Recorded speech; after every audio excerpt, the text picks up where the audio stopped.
Okay. And Helena is going to give you a brief introduction, if that's okay.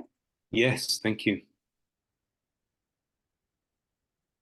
Or So let me do it. Martin is a graduate of Okay. Southampton's University School of Modern Languages, and he's been living and teaching English in Budapest for 30 years, where he's connecting today.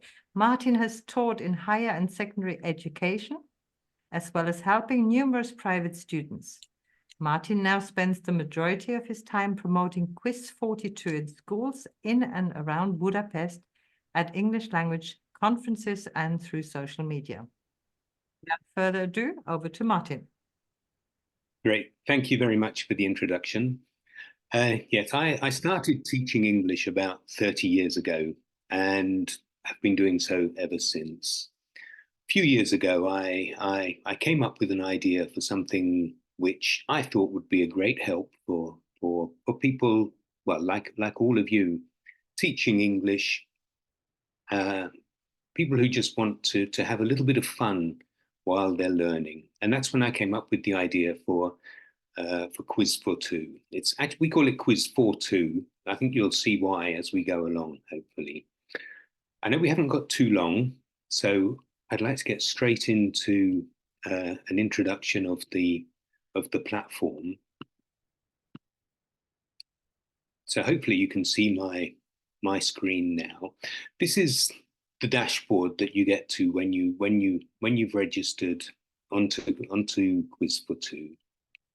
And as you'll see, basically start new game. So it's all about having fun. It's a game. What I'd like to do is first of all introduce the gaming possibilities. Then I'm going to ask you all to register and we'll have a quick game together so you can see how it works. So when you click on Start New Game, you come up with 4 possibilities. If you play a ranking game, this is where you can play against anybody who's online and playing at the time. We have people registered in 95 countries. So you could be playing against someone from all over the world, from anywhere around the world. In the friendly game, you have 2 options. You can either invite somebody to play. So if you want to just play against one person, or, and this is I think the fun part for teachers, you can set up a group game. And when you set up a group game, you have all your players then playing against each other. That's what we're going to try in a few minutes. We also we organize regular tournaments for our players. And you can also play as just in single player. So if you beat your best score, try and beat your best score, you'll just be playing against the computer or playing against yourself. Each game that you play consists of 7 questions and it's multiple choice. Overall, we have 13,000 questions in different topics and different levels. When we register, you're going to see how the different levels work. So without going into too much more detail now, I'm going to log out here and then talk you through the registration process so we can all register together. So what I'd like you to do is to go to our website, which is quiz42.com. And while you're doing that, if I log out, we'll do a new registration. So this is the landing page. This is where you should arrive when you join our website. As you see, there's just a little bit of information about the game itself and what it does. In order to register, you need to click on one of the pink Play Now buttons. So if you click on Play Now, it will talk you through the registration process. It will ask you for an email address. So if we give an email,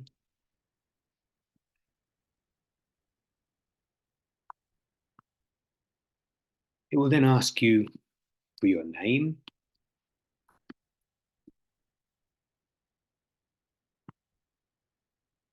It will ask you for the email address again.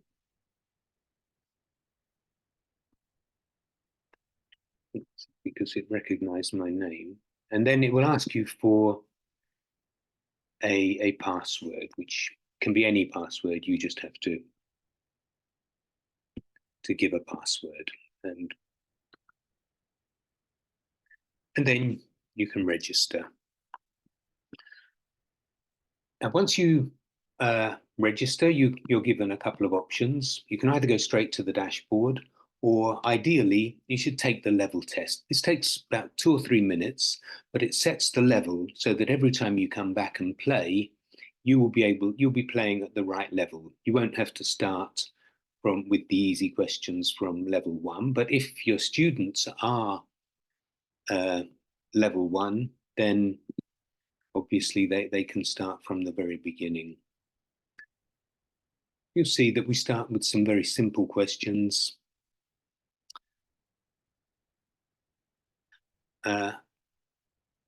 Hopefully everyone's managing to register. If you have any questions, if anybody has a problem, please let me know.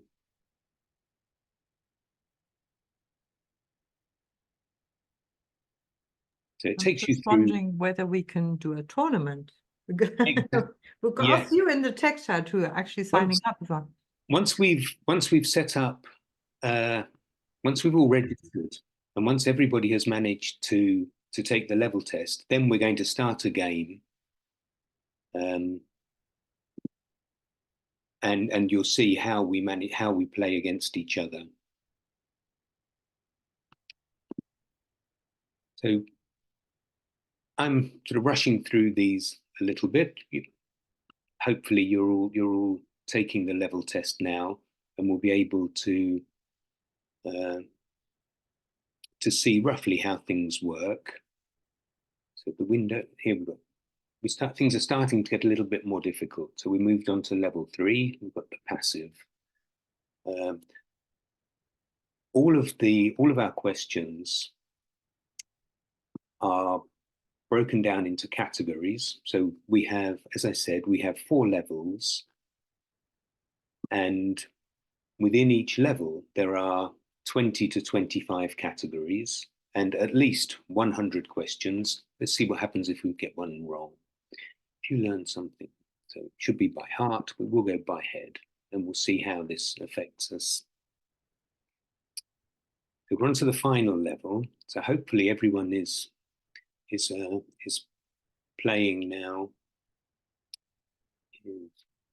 I'll just answer these quickly to get through so that I can then show you how we set up the game so that we can join a game.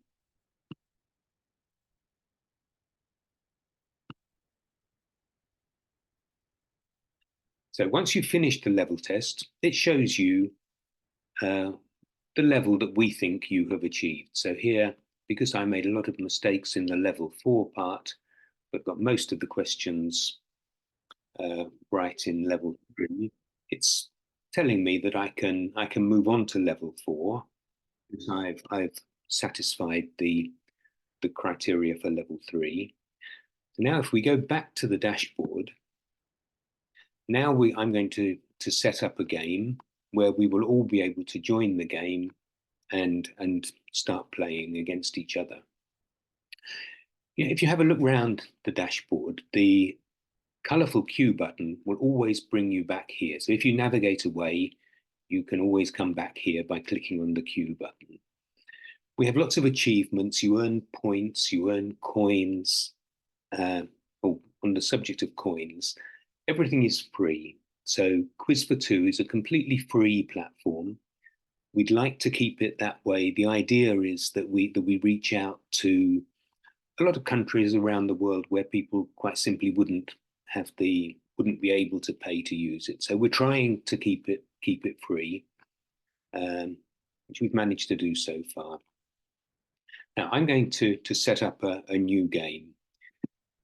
As I said, we have the 4 options, and we're going to go into the friendly game, and then I'm going to set up a group.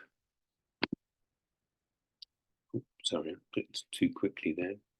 We'll start new game, friendly game, group game, and then I create the group. You have a number of options. We're going to play the custom version. This gives you just a few more options on setting the game up.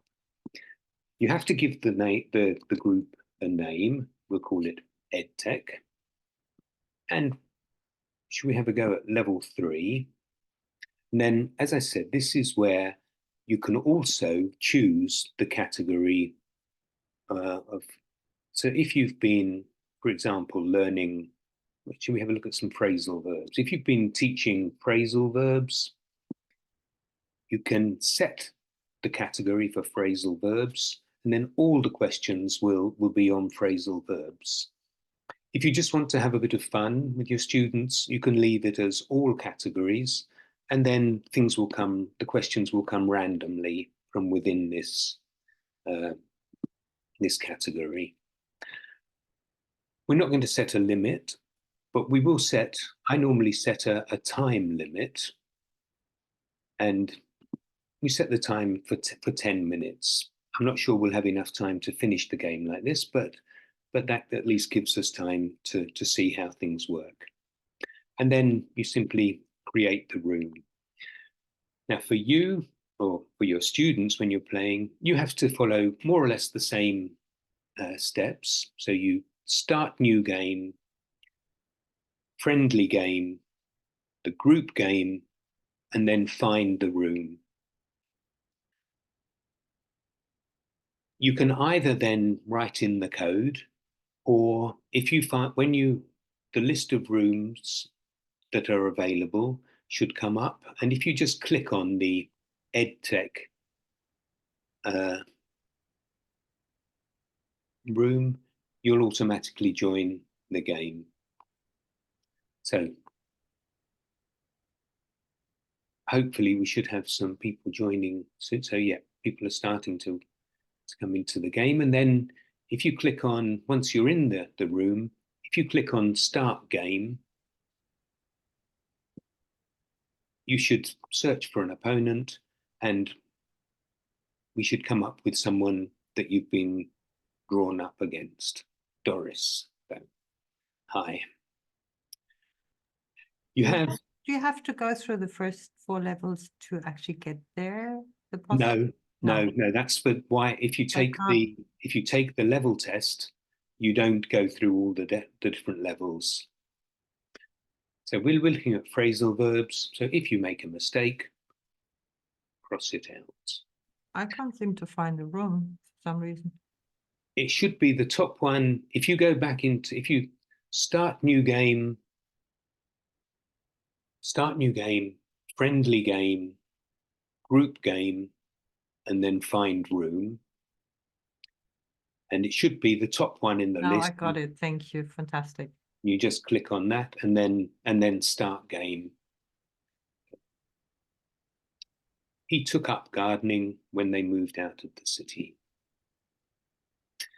You see the clock's ticking down. You have 20 seconds for each question, and you score points for A, for the right answer, and B, for how quickly you answer. So I don't feel well. I think I'm coming down with the flu. Each match is 7. Oh, let me make a mistake. If you don't want the magazines, throw them away, but we'll throw them down for this one just so that I can show you the price of petrol. That's very high. I don't know how you're doing wherever you are, but in Hungary at the moment, the price of petrol is a big problem. Hasn't gone down for a while. My screen stalls at searching for opponent. Do you need one opponent? It may be that we haven't got that. Maybe if we've got an odd number. Once we've completed the first round of games, you should be able to. You should find someone. So this is the 7th question. So this is the end of this game. So Doris, congratulations. You beat me in that one. Doris. At the end of each match, you can go back and check your mistakes. So here we can see that yeah, you can claim your points for doing things. So here you see the mistakes I made. We should have been throw them away. I put down. So it gives you the correct answer and the answer that you gave. You can then click on the start next game and it will look for a new opponent for you. If we go to the room dashboard, we'll also see, so we can see a list of the people who are playing. So this is why you couldn't find an opponent, because we only have, so we have 7 people in the room, but hopefully now it should find a new opponent for you. And once you finish the game, you can then start the next game and it will look for a different opponent. The ideal class size for this is, I'd say, between sort of 12, 15 students. If you have an odd number, then I either join, if it's an odd number, then I join as the teacher. The kids love, or students love playing against the teacher as well. Tom is very lazy and doesn't like getting up in the morning. If you make a mistake, I lost. These things happen. It's Maria has to look. Stuff.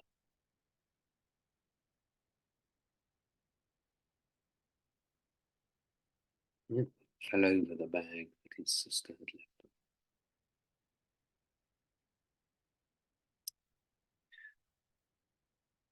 He was only 20 when he set up. Could you enlighten us as to, have you programmed this yourself? I didn't actually do the programming. No, I came up with the idea. I wrote the questions, but I got a team of people in to do the programming. We're not using AI at the moment, but the reason that I was interested in the conference here is that we're looking into the possibilities of using AI, so that if, for example, a student continually makes mistakes in a certain area, we can generate questions on that basis. So you'll be able to get questions on the areas that you weren't doing so well at. So you have the leaderboard. You can check. You can see how everybody was doing. You can see what games have been played. So who played against who and how they did, and you can just see a list of the users who are in the game. Well done, Martin. Well done for this tool. It's very beautifully easy. It's got the likes of Kahoot, and yet it's the one-on-one that you play against. It's lovely. Absolutely. This is what I wanted to say was that I think a lot of people are still using Kahoot. A lot of people are now getting a little bit maybe fed up with Kahoot. They want to. So they're looking for something new, something different. And the feedback that we have had over the last couple of years that I've been testing this in schools is that it's actually more fun than Kahoot. So people really enjoy the competitive side of it. And a question by Gamze from the audience is, can she use the platform Quiz42 to write questions for her various English lessons, or is it just to play with the pre-made questions written by Martin? For the time being, we only have the possibility of using the questions that we have written or that I've written. This is another thing that we're looking into for the future.